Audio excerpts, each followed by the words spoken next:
be honest with ourselves and recognize what's coming. If you've seen the Gray State trailer, it's pretty much that. That's what's coming down the road. But what we do between now and then can tip the balance. That's why I believe, we should really put our focus on getting to the guys with the guns as much as possible. And we talked to 4 Marines who served with Brandon Robb. And I'll give you guys that clip, and if you want to get them on, I can give you their contact info. It was amazing. It gave me such hope to talk to these squared away young Marines who are stand-up Americans. And so that's what's really going to give the New World Order folks and the elites fits, is there are good squared away guys within their own ranks who are not going to have any of it. And they're gonna fight with us if they have to. So we're still hoping for a 1989 East Germany style stand down. That's my goal. It's a peaceful stand down. But I'll tell you what, folks, if we don't attain that, then it's going to be a fight, and it's going to be a fight within the military too. But it's not going to be monolithic, black boot military guys following orders. It's going to be an internal civil war within the military as well. And let's be clear. Let's be clear. Everything is set up for a domestic takeover by foreign banks that brag they've captured us. It's important to point out, I like the parallels of people think the French just lost to the Germans in 2 weeks. 70+% of their military was Vichy. They had signed on secretly with the Nazis who had infiltrated. The French military stood down, mainly the British troops that were in France fought a small rear guard, and then, of course, had that big evacuation at the sea. What was it, Dunkirk? I'm going from memory. But the point is that the Vichy were collaborators. And I want to make it clear here. From my historical analysis, the globalists, all their minions, all the idiots they've hired, most of them are just morons that think they're the good guys. They're Vichys. And they are collaborators with pure evil New World Order banker takeover. And now it's all out in the open. So, folks, do not be collaborators with the New World Order. Do you agree with that parallel, and what do you have to say? No, you're right. Like Colonel Benson there at Leavenworth, he's a good example. I like to call them Tories, but same thing. Tories, Vichy, take your pick. They're the enemy within the gates, and this is a lesson from ancient Greece through Rome and on down through history. Is most societies fall because traitors within open the gates for the enemy, and that's what's happening here. So you're right; it's a good parallel. Talk about the colonel, the one that says the Tea Party is going to be an insurrection. They predict that will merge and link up with Al Qaeda. That is so asinine. Oh, it is, and I think it's a gift for us. This is Colonel Kevin Benson at Fort Leavenworth, and he's no small fry. As Mike Vanderbo over at 60th Street Regulars pointed out, this is a guy who is pretty well in the inner circle among the academia within the military for teaching what they consider to be, future war. What he's trying to do is shape the future battle space, and he's trying to shape it to condition all these officers to think that their future military opponent is the Tea Party in the United States and get them ready to shoot them. So that's why we're going to go right outside of Leavenworth. Our first billboard is going to be right outside the main gates where this guy works, and it's going to say Colonel Redcoat Benson, the Tea Party is not the enemy, and soldiers, honor your oath, refuse to fire on Americans, taking the message right straight to his doorstep to counter him. So it's an info war, and rather than going hat in hand to the Department of Defense and asking them to please teach the Constitution and teach the truth, we're going to go right around them and go straight to the troops. And everybody at that base is going to be talking about that, and it's going to show that the majority are patriots, and that this guy is I guess, Benedict Arnold in waiting. Because for people to understand, folks, the Tea Party started by Ron Paul type folks, myself and others, that got taken over by the Republicans. But the new Tea Party has got some good people with good ideas overall, but they're super Islamophobic. They're like glass parking lot, the Arabs. And to say that they're going to link up, and they predict what North Carolina, they're predicting this, with Al Qaeda, it shows the battle space. They're saying, okay, Al Qaeda was the threat, now it's domestic, the Tea Party's Al Qaeda. And people are like, well, that's idiotic. Well, the general public that doesn't even read a newspaper, they'll believe whatever they're told. And so-called liberals, the half the public that's on government dole, they'll want to believe it. Look, if they get promised a welfare check, they'll call for Stuart Rhodes to be executed. And these people, I've had them. I've had local operatives in the Democratic Party say they hope we are going to take over and kill you. These are authoritarian scum. and they've hijacked our damn country with a bunch of foreign banks, and it's important to call them out now before the hammer drops. You are traitors, you are scum, you are filth, you are the enemy, and we are not with Al-Qaeda, you damn liars. Yeah, like I said, I think it's a gift. I think it's wonderful to have them come right out and name the Tea Party as the enemy, because it wakes the Tea Party up. And like you said, these are people who, during the Bush years, were more than happy to sacrifice the Bill of Rights on the altar of security, and they were only looking outside, looking at the Islamic threat. Well, now all of that has been turned on them. And so this wakes them up. It only helps. Just as all of the long train of abuses leading up to the American Revolution only pushed more Americans to the side of the patriots, same thing's happening now. So the more they attack veterans, the more they attack the Tea Party, I love it. Keep it on. Bring it on. And they want to bring foreign troops in the United States, that'd even be better. That'd be the best. We're going to instantly win once they do that. But yeah. I've studied it. The plan is get us in a civil war, provocateur stuff, demonize liberty movements ahead of time to control the battle space, as you said. They'll stage the first events with like really unsavory white supremacist types, you know, toothless people. They'll do that. Then they'll start attacking us. Then people will resist. It'll decimate the military and police forces that actually do it.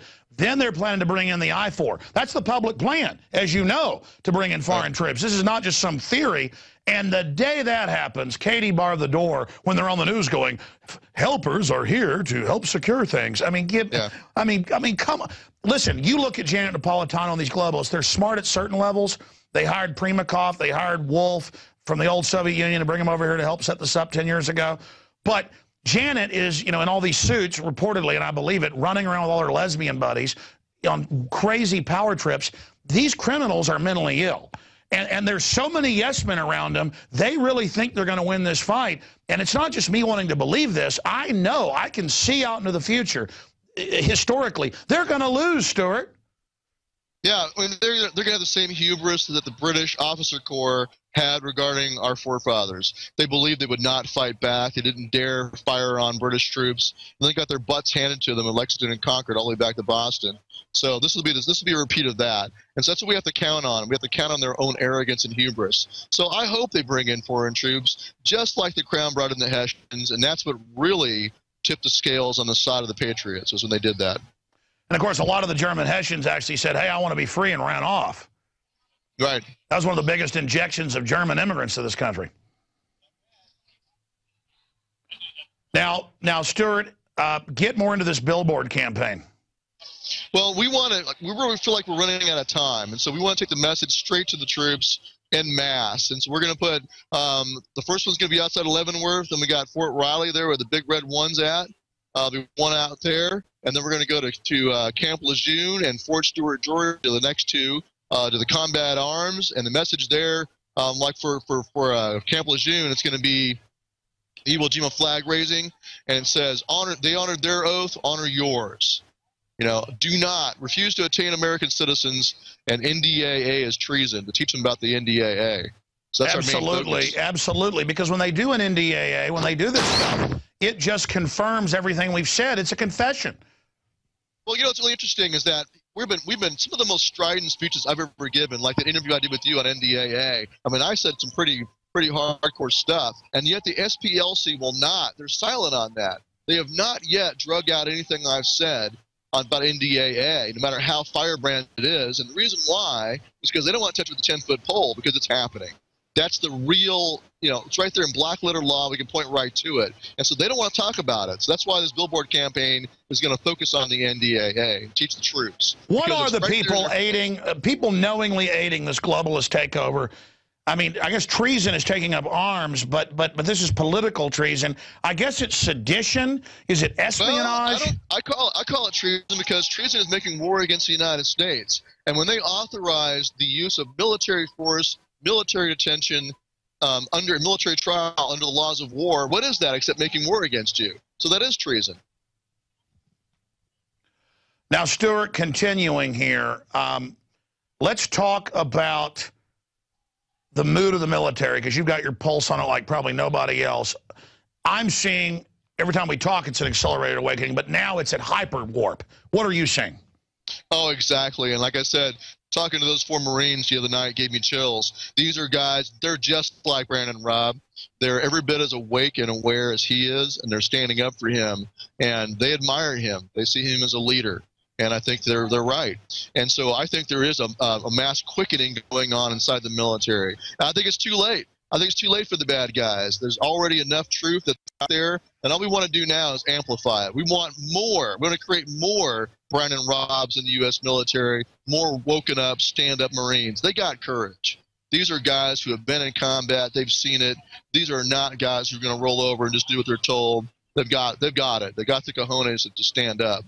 And so what we just need to do is make more of them in the military. Go wake them up. Expanding on that, I'm really worried about false flags. Give us your historical concern on that, because I think that's the one ace in the hole the enemy has. So we've got to control the battle space and expose that. Well, absolutely. I mean, as we both know, that's how the Nazis did it. They did the Reichstag fire, and right after that fire, there was a Reichstag fire decree, and then the Enabling Act 1 month later, and that's exactly how the Nazis. And then Gleiwitz to start the war with Poland. Sure, exactly. And so, but that's the playbook. And what's kind of nice, though, is this is why I think they're so afraid of the whole truther movement, is because, whether a person believes 9/11 was inside job or not, the historic record of false flags, including Operation Northwoods here in the United States, cannot be argued with. And someone tries to talk to me about, no president of the United States would ever do that. I point to Operation Northwoods, where you had the Joint Chiefs of Staff proposing this to Kennedy, and thankfully Kennedy had enough of a backbone to say no. But then look what happened to him. So you can show, look, guys, this has happened throughout history. Don't be surprised to see it again. And I hear that more and more among people. They're like, I'm concerned that Obama's going to pull something, an October surprise. You hear that more and more, even among the neocons, even among the more traditional Republicans who don't believe in the 9/11 conspiracy. They still think that Obama's capable of doing this. And I think it's kind of good that that's out there. The whole meme of the false flag is out there. It helps to stop it from happening. Well said. Speaking of an awakening, what do you make of this county judge out in Lubbock saying, we know there's a global government takeover and we're getting the police ready to resist it? I would only say to him, yeah, but you're talking about UN tanks. It'll be our military under the global government saying that's the authority. That's what's scary. The first wave is going to be our own military. Well, I think it's really good to see judges like that, just like the judge in Virginia who stood up and said this is ridiculous and set Brandon free. I think it's a really great indicator that there's still some who take their oath seriously, and it's good to see them waking up to this possibility. So I think we need to have a dialogue about this, about, well, wait a minute, what would it be like? It wouldn't be, like you said, initially a bunch of blue helmets. It'd be a bunch of brainwashed military officers giving their men orders. So the big question is will their men comply? And I think the military officers, the perfume princesses, as hackers used to call them, I think a lot of them are going to be very sadly surprised when their NCOs and their gunnery sergeants tell them to go pound sand. Well, they've been preparing for this war forever. I confirmed 15 years ago, then again 10 years ago, then again 3 years ago.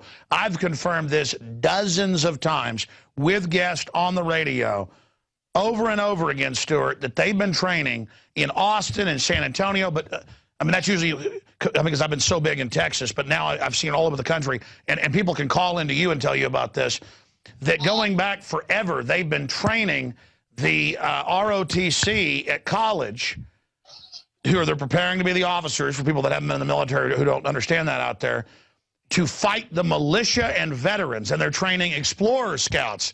The New York Times said how great it is to, quote, take on disgruntled veterans. So the entire architecture has shifted domestically towards this Night of the Long Knives culling of veterans and military that don't submit.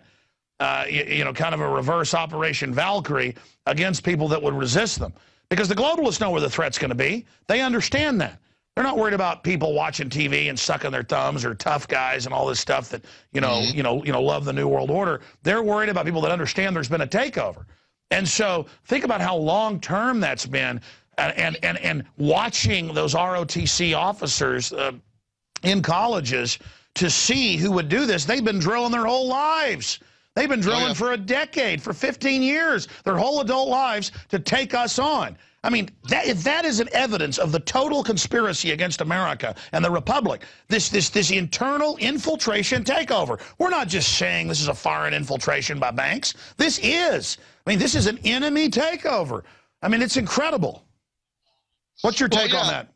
Well, they're telling you exactly. Benson, in his article, is just icing on the cake. Now it's just much more overt, but they're telling you exactly who is going to be their future enemy, and in many